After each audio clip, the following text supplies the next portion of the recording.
Pemirsa, akhir pekan lalu, warganet ini ramai memperbincangkan sejumlah rekening akun bank mereka yang tiba-tiba tidak bisa diakses. Usut punya usut, ternyata pemblokiran dilakukan atas perintah dari Pusat Pelaporan dan Analisis Transaksi Keuangan atau PPATK. Isu ini diprotes warganet ketika muncul salah satu dari warganet yang kemudian bercerita melalui berbagai unggahan di platform media sosial X. Mereka mengeluh ingin bertransaksi saat akhir pekan bersama keluarga, namun justru diblokir dari akun mereka sendiri.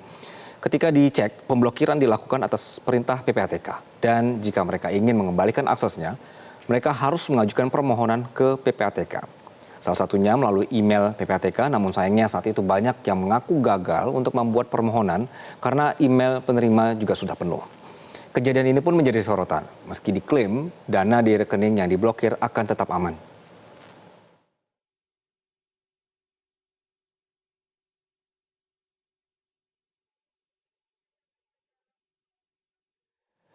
Apa yang sebenarnya terjadi? Sudah bergabung bersama kami Deputi Analisis dan Pemeriksaan PPATK, Mas Danang Trihartono. Selamat siang, Mas.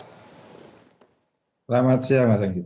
Ya, Mas Danang, jadi sebenarnya ada apa nih, Mas, ketika semua terjadi pemblokiran oleh PPATK?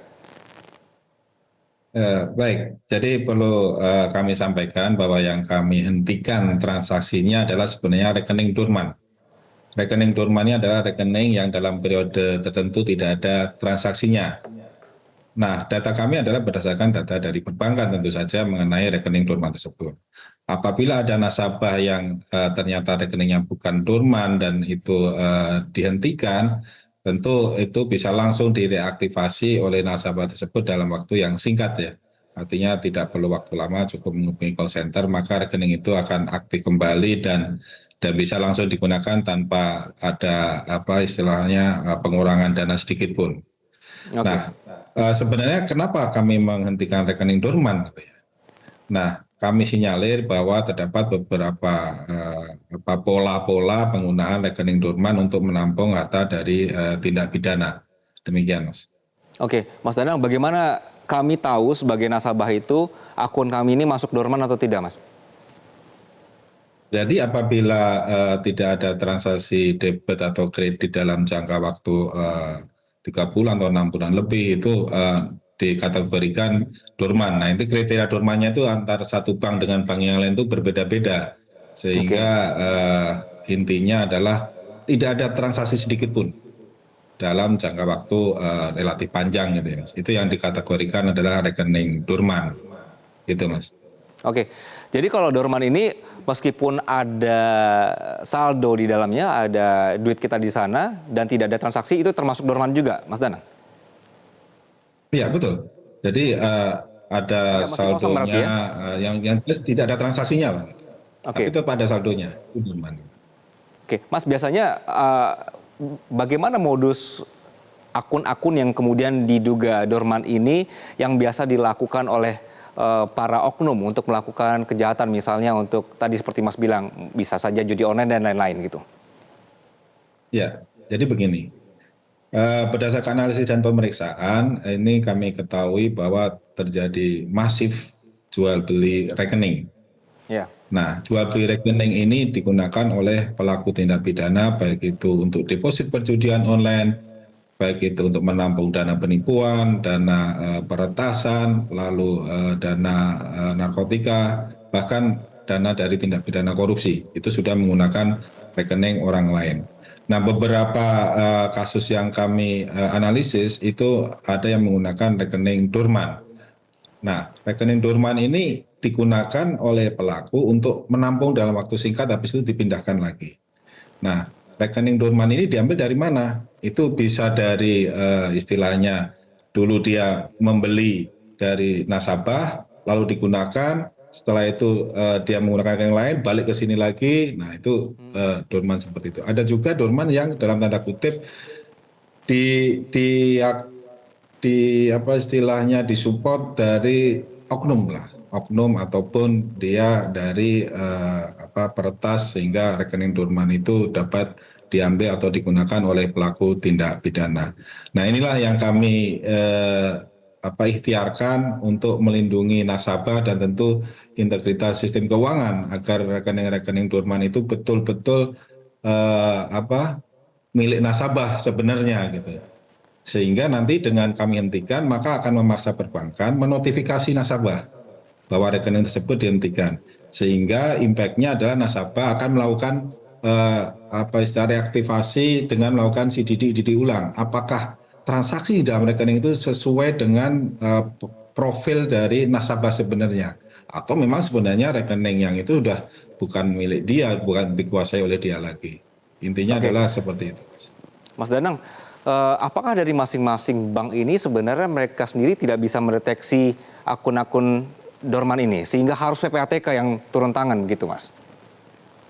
Ya, jadi sebenarnya dengan PPATK turun tangan ini adalah tindakan untuk secara tidak langsung memaksa bank dengan secara cepat dia melakukan CDD terhadap nasabah-nasabah yang dorman. Oke. Karena ya mereka mempunyai prosedur, tapi kan perlu waktu yang lama dan mungkin ada juga yang terlewat, ada yang nggak menyeluruh, sehingga dengan langkah PPATK kami harapkan bank-bank ini secara simultan dan menyeluruh dapat mengakses rekening-rekening dorman tersebut. Dan sebenarnya ini bukan hanya impact yang apa istilahnya, banyak lagi impact positifnya, Mas. Ya. Misalnya ada nasabah suami atau istrinya meninggal. Nah, rekening ini tidak diketahui oleh ahli warisnya. Makanya dengan kami hentikan dengan akan bank akan menotifikasi ke alamat yang bersangkutan dan ahli waris menjadi mengetahui bahwa ternyata mempunyai ayah atau ibu mereka mempunyai rekening di bank tersebut. Nah, ini bisa diurus oleh ahli warisnya. Dan juga misalnya rekening perusahaan yang dorman dan ternyata di situ saldonya besar yang selama ini tidak masuk laporan keuangan, baik laporan keuangan BUMN maupun laporan perusahaan lainnya, itu kan jadi ternotifikasi ke manajemen gitu, sehingga Oke. fraud-fraud yang lain juga akan tereliminir gitu. Demikian. Oke, Mas Danang, sedikit bergeser ke judi online, Mas, yang terpantau saat ini, Mas, itu sudah berapa transaksinya dan mengalir kemana, Mas Danang? Ya, kalau kita bandingkan dengan tahun 2024, tahun kuartal pertama tahun 2025 ini kurang lebih telah menurun 50%. Jadi depositnya kurang lebih 7 triliun. Tahun lalu deposit 1 tahun itu mencapai 51 triliun. Dan memang setelah kami analisis mereka menggunakan pola-pola transaksi yang terus berubah. Di tahun kemarin banyak menggunakan aset kripto untuk melarikan dananya ke luar negeri. Dari 51 triliun yang kami identifikasi, kurang lebih 28 triliun itu lari dengan menggunakan aset kripto. Sehingga ini perlu jadi perhatian kami maupun tentu saja regulator bagaimana mengakses aset-aset exchanger aset kripto terutama yang domisilinya di luar negeri dan juga transaksi peer-to-peer terkait dengan aset kripto. Dan Oke, samping itu tentu saja secara tipologi akan terus berubah dan kami akan cermati dan kami akan melakukan assessment dan menyampaikan pola-pola baru ke penyedia jasa keuangan untuk dilakukan antisipasi dan pencegahan. Tapi secara umum bahwa dengan apa yang telah dilakukan pemerintahan, baik dari Komdiji melakukan takedown, dari kepolisian melakukan penyelidikan, saya kira ini memberikan impact yang cukup masif sehingga transaksi bisa menurun sampai dengan kurang lebih 50% lah dibandingkan tahun lalu. Demikian, Mas. baik. Mas Danang bicara soal impact yang dilakukan kemarin, akhirnya menjadi heboh itu kan karena warga ini merasa tidak dikasih notif dulu, tiba-tiba akun mereka terblokir gitu ya. Nah, ke depannya, Mas, bagaimana PPATK tetap bisa melaksanakan upaya untuk memantau pergerakan mencurigakan, tapi tanpa merugikan kami-kami sebagai nasabah, Mas? Ya, tentu saja kami mohon maaf kalau kemarin sempat mengganggu nasabah. Jadi sebenarnya yang kami hentikan adalah dorman. Dorman ini kan tidak ada transaksi. Jadi sebenarnya rekening dorman ini untuk bertransaksi dia harus datang ke bank, mereaktivasi, dilakukan CDD. Jadi kalau kemarin yang kami hentikan dorman harusnya tidak akan heboh gitu ya.